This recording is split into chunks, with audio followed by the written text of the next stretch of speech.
पिछले क्लास में हम लोगों ने मृदा के बारे में पढ़े थे।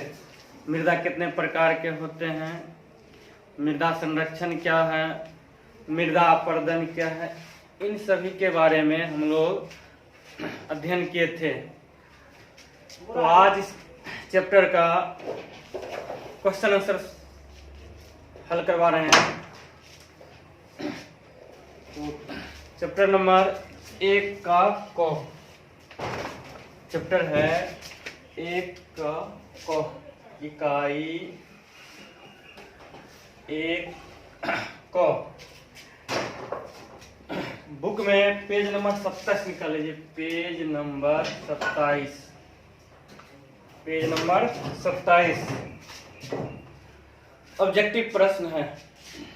प्रश्न है, पंजाब में भूमि निम्नीकरण के मुख्य कारण क्या थे? पंजाब में भूमि निम्नीकरण के मुख्य कारण क्या थे? ऑप्शन नंबर ए वनोन्मूलन, नंबर बी गहन खेती, नंबर सी अति पशुचारण, नंबर डी अधिक सिंचाई। तो पहला क्वेश्चन है, पंजाब में भूमि निम्नीकरण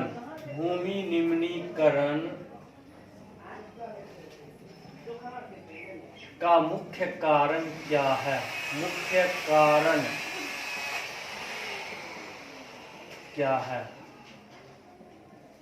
पंजाब में भूमि निम्नीकरण के मुख्य कारण क्या है? तो इसका आंसर होगा अधिक सिंचाई। अधिक सिंचाई, ऑप्शन डी अधिक सिंचाई। क्योंकि जब अधिक फसल उत्पादन के कारण लोग, वहाँ के किसान खेतों की सिंचाई बहुत ज्यादा करने लगे, जिसके कारण भूमि में लवणीय या अम्ल की मात्रा बढ़ गई, जिससे उसकी उर्वरा शक्ति कमजोर होने लगी, मिट्टी की कमजोर होने लगी। इसलिए पंजाब में भूमि निम्नीकरण का मुख्य कारण क्या माना जा सकता है? अधिक सिंचाई। प्रश्न संख्या 2, सोपानी कृषि किस राज्य में प्रचलित है? सोपानी कृषि किस राज्य में प्रचलित है? सोपानी कृषि क्या? इसको बोलते हैं सीधी नुमा कृषि। सीधी नुमा। पर्वतीय क्षेत्र में सिंचाई की सुविधा बेहतर के लिए, सिंचाई सही से हो सके, वहां पर खेतों का जो जुताई किया जाता है चक्राकार करके, और सीधी नुमा खेती की जाती है, एक सीढ़ी बना करके, जिससे कि पानी उस पर टिका रहे। यह मुख्य रूप से कहाँ होगा? पर्वतीय क्षेत्र में। अब ऑप्शन इसमें दिया गया हरियाणा, पंजाब, बिहार, उत्तराखंड। इन चारों राज्यों में हमें देखना है पर्वतीय राज्य कौन सा है। हरियाणा है नहीं, पंजाब भी, बिहार तो बिल्कुल भी नहीं हो सकता है। तो ऑप्शन है डी उत्तराखंड। उत्तराखंड क्या है? पर्वतीय क्षेत्र है। तो इसका आंसर हो जाएगा डी और उत्तराखंड। सोपानी कृषि को सीधी नुमा भी खेती भी कहते हैं। सोपानी कृषि को सीधी नुमा कृषि भी कहते हैं। तो सीधी नुमा खेती कहाँ होती है? सीधी नुमा खेती मुख्य रूप से पर्वतीय राज्यों में, पर्वतीय राज्य में और भी राज्य आते हैं, जम्मू कश्मीर, असम, उत्तराखंड, हिमाचल प्रदेश।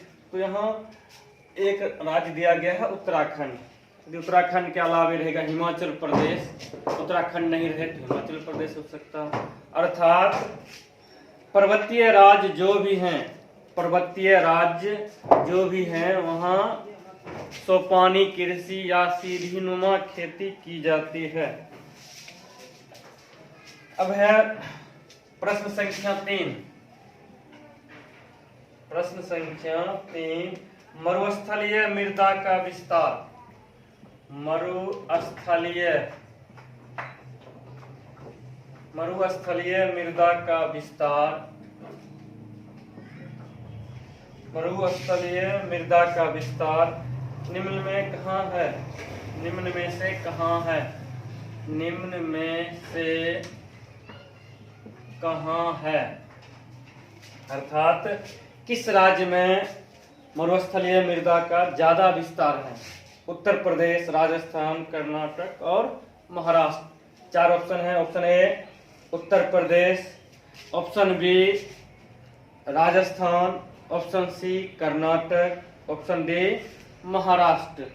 तो इसका आंसर होगा, हम जानते हैं कि राजस्थान क्या है? मरुस्थलीय भाग है, तो निश्चित तौर पर राजस्थान में ही मरुस्थलीय मृदा पाया जाएगा। इसका आंसर हो जाएगा बी, अर्थात राजस्थान। राजस्थान। तो मरुस्थलीय मृदा कहाँ पाया जाता है? राजस्थान में। मरुस्थलीय मृदा कहाँ पाया जाता है? राजस्थान में। राजस्थान। क्वेश्चन नंबर 4 है। प्रश्न करता है, मेढक के प्रजनन को नष्ट करने वाला रसायन कौन सा है? मेढक के प्रजनन को नष्ट करने वाला रसायन कौन सा है, जिससे कि इसकी प्रजनन दर कम हो जाए, बढ़ने की संख्या कम हो? कौन सा केमिकल का उपयोग करेंगे या दवाई का उपयोग करेंगे जिससे मेढक का प्रजनन कम हो जाए? तो मेढक के प्रजनन को, मेढक के प्रजनन को नष्ट करने वाला रसायन, मेढक के प्रजनन को नष्ट करने वाला रसायन कौन है? कौन है? ध्यान से आंसर याद रखना है। एंड्रीन नामक रसायन होता है। ऑप्शन दिया है बेंजीन, यूरिया, फास्फोरस और एंड्रीन। इसका आंसर होगा सी। नाम है रसायन का एंड्रीन। उस रसायन या दवाई का नाम क्या है? एंड्रीन। मेढक के प्रजनन को नष्ट करने वाला रसायन का नाम क्या है? तो एंड्रीन। मेढक के प्रजनन को नष्ट करने वाला रसायन क्या है? एंड्रीन। और लास्ट ऑब्जेक्टिव का लास्ट नंबर है 5वां, कहता है काली मृदा का दूसरा नाम क्या है? काली मृदा का दूसरा नाम क्या है? बताए थे कि काली मृदा को 2 अन्य नाम से भी जाना जाता है। कौन सा? कपासी मृदा, रेगूर मृदा, कपासी मृदा, रेगूर मृदा। तो इसमें ऑप्शन दिया है बलुई मृदा, रेगूर मृदा, लाल मृदा और पर्वतीय मृदा। आंसर क्या होगा? काली मृदा का दूसरा नाम, काली मृदा का दूसरा नाम क्या है? काली मृदा का दूसरा नाम क्या है? काली मृदा का दूसरा नाम क्या है? आंसर लिखना है नंबर बी, रेगूर मृदा।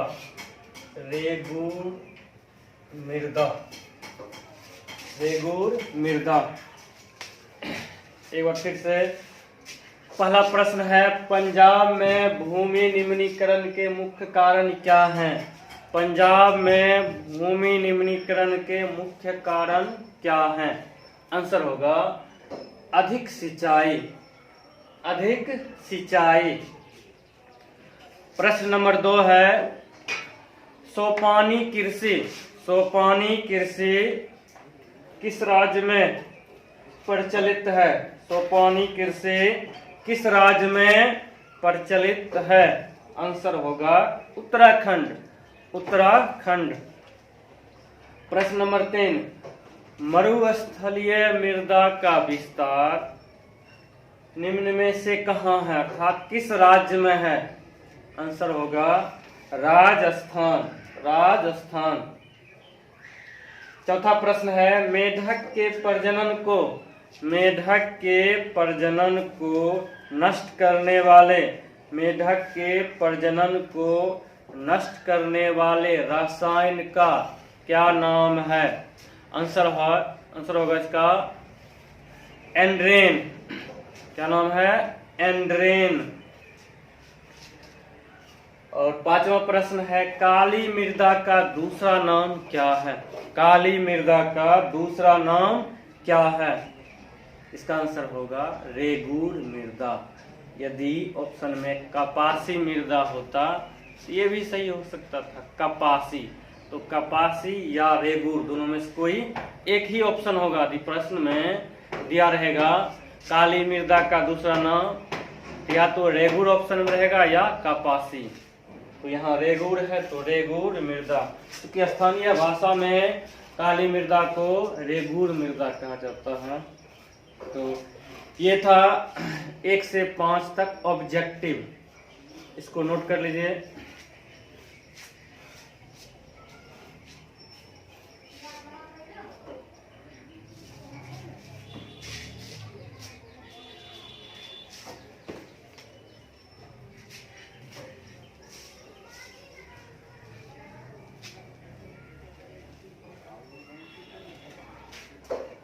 अब चलते हैं लघुत्तरीय प्रश्न, लघुत्तरीय प्रश्न। प्रश्न नंबर 1 है जलोढ़ मृदा के विस्तार वाले, लघुत्तरीय प्रश्न का क्वेश्चन नंबर 1 है जलोढ़ मृदा के विस्तार वाले राज्यों के नाम बताएं और इस मृदा में कौन कौन सी फसलें लगाई जाती हैं। जब मृदा का विवरण बता रहे थे तो उसमें 1 नंबर में जलोढ़ मृदा का ही वर्णन किया गया था। किन राज्यों में पाया जाता है और कौन सी फसलें मुख्य रूप से उगाई जाती है। तो वैसे तो जलोढ़ मृदा भारत के सभी मैदानी भागों में पाया जाता है। जैसे हम लोगों का क्या है, मैदानी भाग है, यहाँ भी पाया जाता है जलोढ़ मृदा।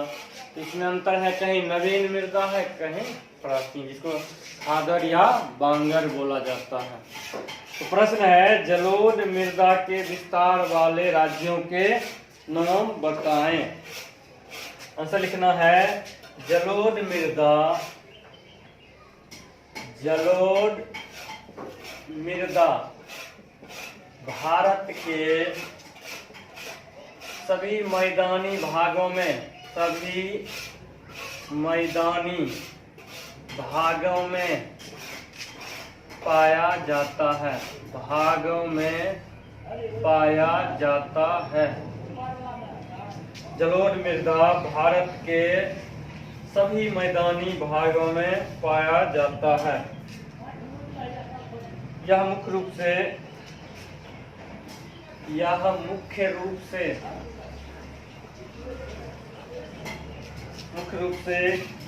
कृष्णा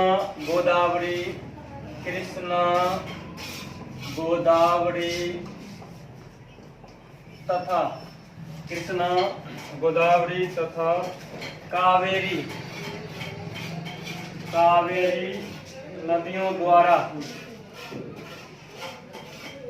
निर्मित, कृष्णा, कावेरी तथा गोदावरी नदियों द्वारा निर्मित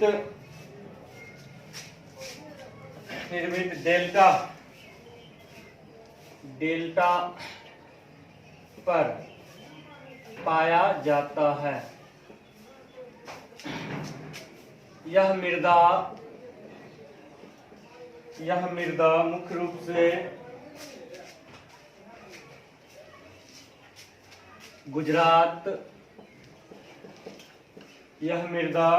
से गुजरात, राजस्थान, उत्तर प्रदेश, बिहार इत्यादि राज्यों में पाया जाता है। अब है इसके मुख्य, यह मृदा भारत के बताते 6.4 करोड़ हेक्टेयर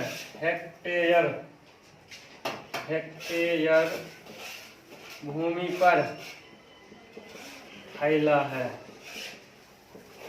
जलोढ़ मृदा भारत के 6.4 करोड़ हेक्टेयर भूमि पर फैला है। अब है इस मृदा के मुख्य फसलों के नाम बताएं। तो इस मृदा में मुख्य रूप से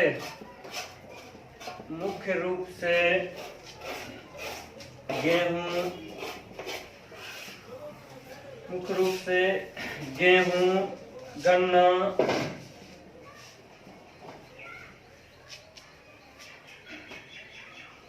दलहन, मक्का इत्यादि फसल, इस मृदा में मुख्य रूप से गेहूं, गन्ना, दलहन, मक्का इत्यादि फसल उगाया जाता है। तो प्रश्न था जलोढ़ मृदा के विस्तार वाले राज्यों के नाम बताएं।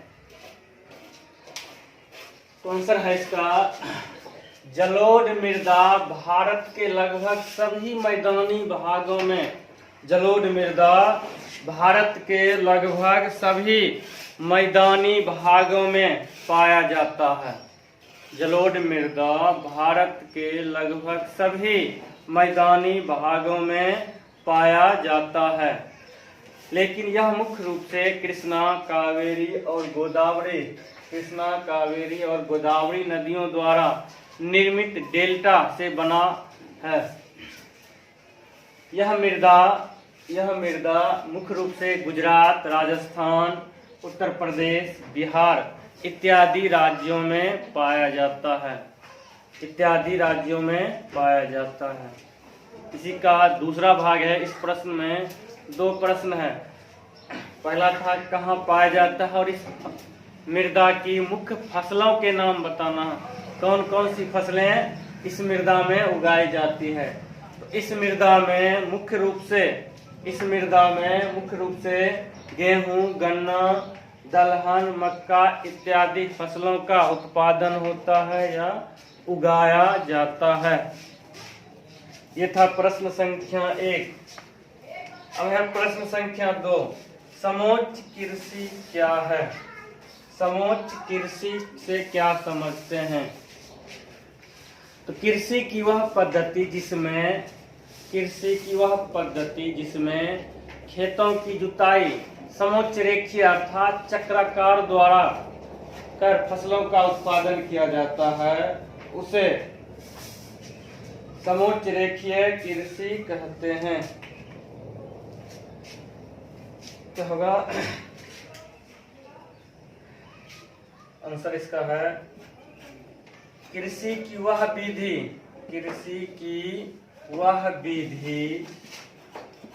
जिसमें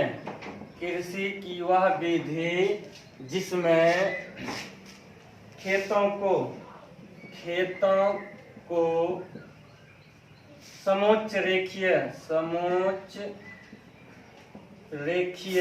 अर्थात इसको बोलते हैं चक्राकार जुताई द्वारा, कृषि की वह विधि जिसमें खेतों को समोच्च रेखीय अर्थात चक्राकार जुताई द्वारा फसलों का उत्पादन किया जाता है या फसलों को उगाया जाता है, फसलों का उत्पादन किया जाता है, उसे समोच्च रेखीय या समोच्च कृषि कहते हैं। यह कृषि किन राज्यों में पाया जाएगा? यह विधि कृषि की यह विधि मुख्य रूप से पर्वतीय राज्य में जैसे उत्तराखंड, जम्मू कश्मीर, असम इत्यादि राज्यों, कृषि की यह विधि मुख्य रूप से पर्वतीय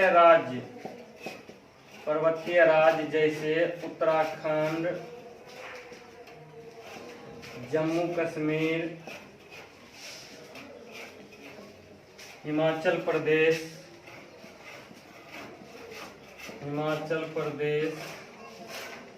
इत्यादि राज्यों में कृषि की यह विधि मुख्य रूप से पर्वतीय राज्य जैसे उत्तराखंड, जम्मू कश्मीर, हिमाचल प्रदेश इत्यादि राज्यों में अपनाई जाती है। अब प्रश्न संख्या 3।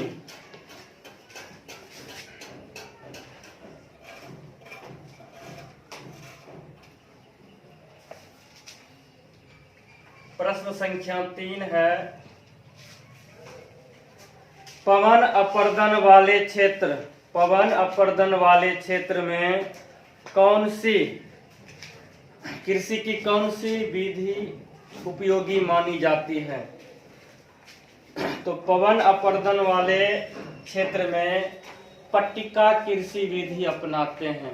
पट्टिका कृषि क्या होता है? खेतों के बीचों बीच कई घास की पट्टियां विकसित की जाती है, जिससे तेज हवा आने पर भी मृदा अपरदित नहीं हो सके। इसलिए फसल के बीचों बीच में घास की पट्टियां बनाई जाती है, जिस पर हमेशा घास ही उगाया जाता है। तो पवन अपर्दन वाले क्षेत्र में कृषि की कौन सी पद्धति उपयोगी मानी जाती है? आंसर है पवन अपर्दन वाले क्षेत्र में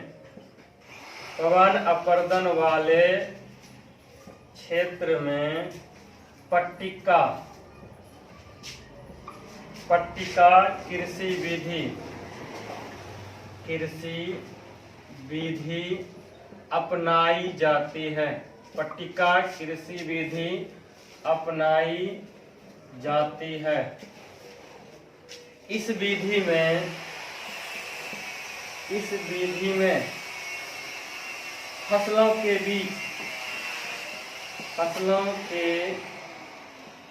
बीच में घास की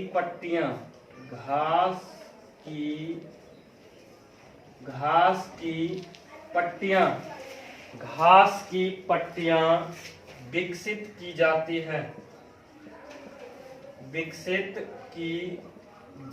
है ताकि तेज हवा के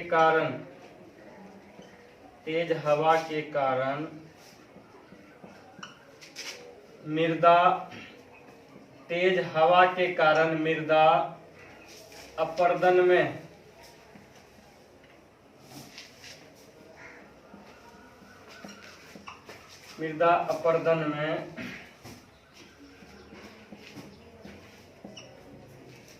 रुकावट हो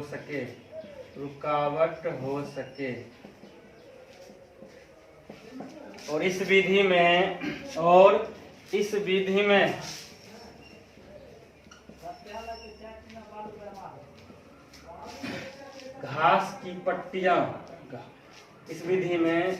घास की पट्टियां विकसित की जाती है। इसके अलावा इस विधि में खेत को अधिक दिनों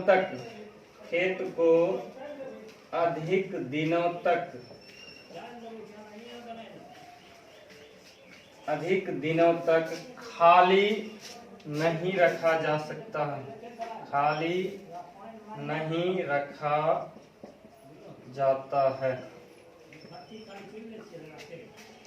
ये प्रश्न नंबर 3, मृदा अपरदन वाले क्षेत्रों में। प्रश्न संख्या 3 था, पवन अपरदन वाले क्षेत्र में किस प्रकार की कृषि पद्धति अपनाई जाती है? इसका आंसर बोले थे, पवन अपरदन वाले क्षेत्र में पट्टिका कृषि विधि अपनाई जाती है। पवन अपरदन वाले क्षेत्र में पट्टिका कृषि विधि अपनाई जाती है। इस विधि में फसलों के बीच घास की पट्टियां विकसित की जाती है ताकि तेज हवा के कारण मृदा अपरदन में रुकावट हो सके, अर्थात मृदा अपरदित नहीं हो सके। इस विधि में खेत को अधिक दिनों तक खाली नहीं रखा जाता है। ये 3 प्रश्न आज बताए, एक बार फिर से सुन लीजिए। पहला है, जलोढ़ मृदा वाले राज्यों के नाम बताएं और इस मिट्टी में कौन कौन सी मुख्य फसलें उगाई जाती है। तो भारत के लगभग सभी मैदानी भागों में जलोढ़ मृदा का विस्तार है। हमारे यहाँ भी बिहार में भी जलोढ़ मृदा का ही विस्तार है। जलोढ़ मृदा का विस्तार भारत के लगभग सभी मैदानी क्षेत्रों में है। यह मिट्टी मुख्य रूप से कृष्णा, कावेरी और गोदावरी नदियों द्वारा निर्मित डेल्टा से बनी है। यह डेल्टा पर पाई जाती है। यह मृदा मुख्य रूप से गुजरात, राजस्थान, पंजाब, बिहार, उत्तर प्रदेश इत्यादि राज्यों में पाया जाता है। यह मृदा भारत के 6.4 करोड़ हेक्टेयर भूमि पर फैला है। अब इस मृदा की मुख्य फसलें क्या है? इस मृदा की मुख्य फसलें गेहूं, गन्ना, मक्का, दलहन इत्यादि हैं या इत्यादि उगाए जाते। इस मृदा में मुख्य रूप से गेहूं, गन्ना, दलहन, मक्का इत्यादि फसल उगाई जाती है। अब समोच्च कृषि क्या है? समोच्च कृषि क्या है? कृषि की वह विधि जिसमें खेतों को चक्राकार जुताई करके चक्राकार अर्थात समोच्च रेखीय जुताई करके फसल उत्पादन किया जाता है या फसल उगाया जाता है, उसे समोच्च कृषि कहते हैं। समोच्च कृषि मुख्य रूप से या कृषि की यह विधि मुख्य रूप से पर्वतीय राज्य जैसे जम्मू कश्मीर, उत्तराखंड, हिमाचल प्रदेश, असम इत्यादि राज्यों में अपनाया जाता है, इत्यादि राज्यों में अपनाई जाती है। प्रश्न नंबर 3 है, पवन अपरदन वाले क्षेत्रों में कृषि की कौन सी विधि अपनाई जाती है? तो पवन अपरदन वाले क्षेत्रों में पट्टिका कृषि विधि अपनाई जाती है। इस विधि में फसलों के बीचों बीच घास की पट्टियां विकसित की जाती है। जैसे खेतों में बीच बीच में मेड़ बना हुआ होता है, मेड़ जिसको आर बोलते खेती में, इसके बीच कई मेड़ बना दिया जाता है, उस पर घास लगा दिया जाता है, फिर एक हाथ जगह छोड़ के फिर दोबारा मेड़ बना दिया जाता है। तो थोड़े थोड़े जगह के बाद दूरी के बाद कई मेड़ या जिसको ठेठी में आर बोलते हैं, बनाकर उस पर घास लगा दिया जाता है ताकि तेज हवा के कारण मिट्टी अपरदित होने से बचा रहे। एक चीज और ध्यान देना पड़ता है इस विधि में कि खेतों को अधिक दिनों तक खाली नहीं छोड़ा जाता है। फसल उत्पादन हुआ, कट गया, दोबारा पुनः किसी न किसी फसल का बुआई कर दिया जाता है। इसमें खाली नहीं छोड़ा जाता है। ये 1 2 3 प्रश्न बता दिए, 5 ऑब्जेक्टिव प्रश्न हो गया। सभी लोग इसको अच्छी तरह से याद कर लीजिए। और एक महत्वपूर्ण सूचना सुनिए ध्यान से, संस्कृत और इंग्लिश का क्लास कुछ दिनों के लिए स्थगित रहेगा। जो 9 और 10 का क्लास चल रहा था संस्कृत और इंग्लिश का, सुरेंद्र सर का कुछ निजी काम की वजह से, सुरेंद्र सर के कुछ निजी काम के वजह से सर जी उपलब्ध नहीं रहेंगे। तो जो ही सर जी उपलब्ध होते हैं तो पुनः संस्कृत और इंग्लिश का क्लास चालू हो जाएगा। तब तक जो विषय चल रहा है उस पर ज़्यादा से ज़्यादा फोकस करना है। उम्मीद करते हैं यहाँ तक कंप्लीट कर लिए होंगे और आगे भी मन से पढ़िए।